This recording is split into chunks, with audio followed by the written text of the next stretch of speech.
how you doing, guys? Dorcy once again from Rockzany, and I have the pleasure to be with a epic band, ones that I heard when I was younger. I'm still young, but younger. We have here Mr. Ro and Chris from Enter Shikari. How you doing, guys? He's Rao, I'm Rob. Yeah, I mean, yeah. It's Roberto also. I'm Roberto, that's it. Yeah, Chris is... Chris is also, yeah. So how you doing, guys? How you doing? Good. How do you feel to be here in Florida with the weather, the people, the festival? The weather's not really come out for us today yet. After 3 days of sunny days? I'm in a jumper. Like, what is this? I was expecting it to be warmer.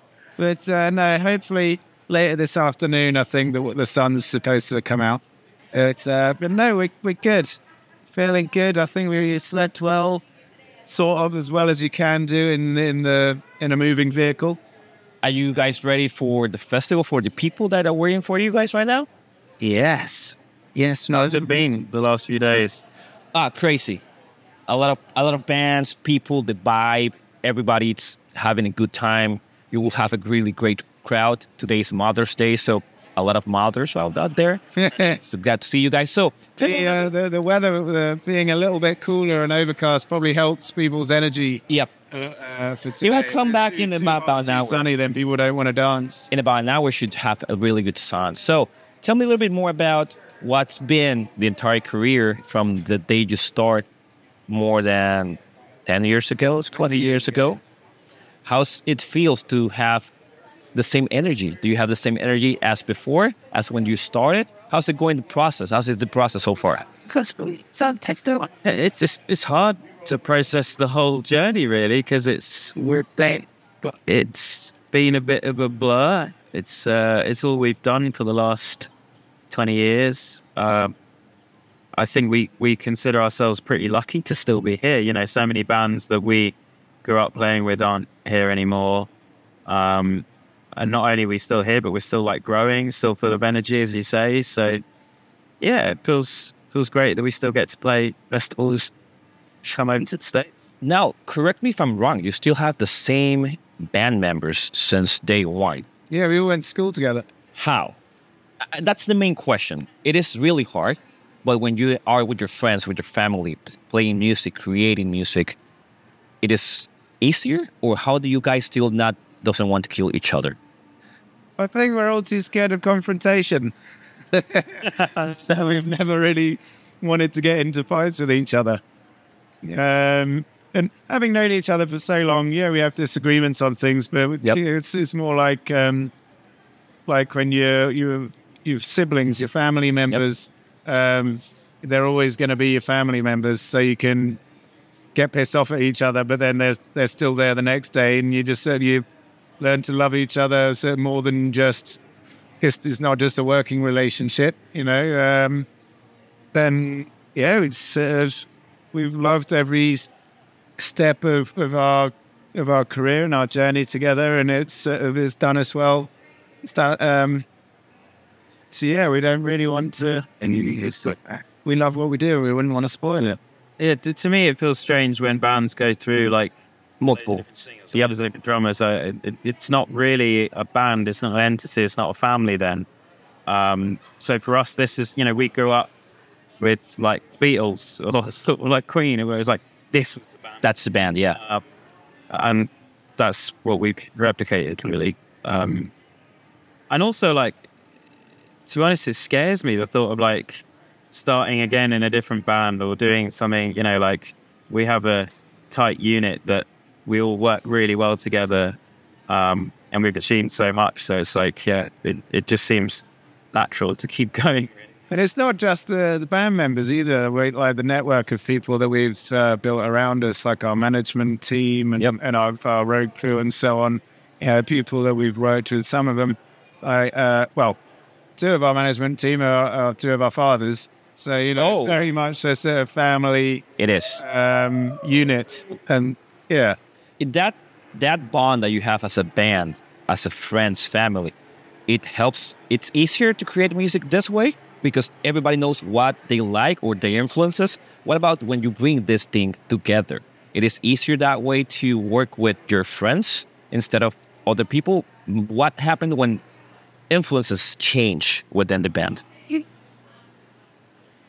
we've all sort of grown together, really. We're all very open to like different influences, you know, different genres or like anything broader than that as well. So like, because we started with a very broad palette, nothing has really changed that much. We're always open to new ideas and new ways of doing things, either with the live show or with our music, or with how we run the whole thing. Yep. We always say, so Rao is the most the creative drive behind the band, but obviously we all have input, and whenever we're creating new things together, we always say it's a safe space, you know. So there's no bad ideas. So we just throw everything on the table, and ideas sort of running freely, and then sort of between us we find what's working best for where we want the direction to go. And so we have a lot of fun experimenting. Not all of it stays within the, of course, certainly in the music, of course, but that kind of, at least in the beginning, embryonic stages of the creative process, then kind of anything goes. What do you guys do in order to have like first album, Take Off the Skies, and now the last one, A Kiss to the Whole World? How can you maintain your fan base after all of these years, the influences, the music? How do you keep that? Tonight. I wonder that often myself. I mean, like, they have changed quite a lot. Like, there are a lot of people that listened to us, like, Take to the Skies, our first album, and really got into us. And that's kind of where we stayed for them. Like, there's a very nostalgic thing for them. And then there's a lot of people that are with us now that have only just started getting to know us, or have only known us for like a few albums, like our more recent albums. And then there's everyone in between. But then when it comes to the live shows, it kind of just feels like one big happy family. Like I think our audiences are quite respectful of each other, and sort of, for whatever reason that someone's there at the show watching us, it's like whether they're an earlier fan or being a fan for the whole time or a new fan, everyone's there basically for the same reason, to come together and sort of lose yourself in this evening in sort of joy and unity and so I just remembered your original question was how do we keep our fans? Yeah, how do you keep your fan base? How do you guys? I just realized what I'm saying is not an answer to your question. No, but it is a process. It is itself a process, because people that know you guys from the very beginning and people that listen to you now are still there as a fan, but they have the nostalgia about everything that you did before. And now the next question is regarding that. What do you guys think on your last album it is, when you put it out, what does it reflect for you, this last album that you had it on 2023? It's really less than a year ago that you published it. What do you feel? What it reflects for you guys, this last album? Well, it was made at a time where the world was just starting to get going again after COVID. So that was obviously a horrible period for everyone, and for us, we ceased to exist as a band. We weren't playing shows. I couldn't write music. It was like basically experiencing what it would be like if we didn't have this band anymore. So it was a really interesting and scary and disorientating time. So when we got back together and finally were a unit again, and we were writing music and starting to play shows again, it was like this sense of rebirth, this sense of gratitude for what we have and being able to do this again. And it's probably one of the most thrilling albums. There's a lot of positive energy in it. And yeah, just that sense of revitalization and re-energized. I think that's, for us, what it kind of really stands out as. So what's your next plan for this year? What else is on the site right now? Well, we've got a few more festivals We're doing Download Festival in the UK, and we've got a few European festivals that we're doing as well. Back here? Yeah, we're back here in October, November. We've got a headline tour around the States and Canada. Nice. With our friends Yumi at Six. Oh, So that's, we've known those chats for a long time now, and so it'll be nice to do a tour. Like I don't think we've ever actually toured with them. Like we played. Yeah. Are we? No, you're right. Right. Correct. Yeah.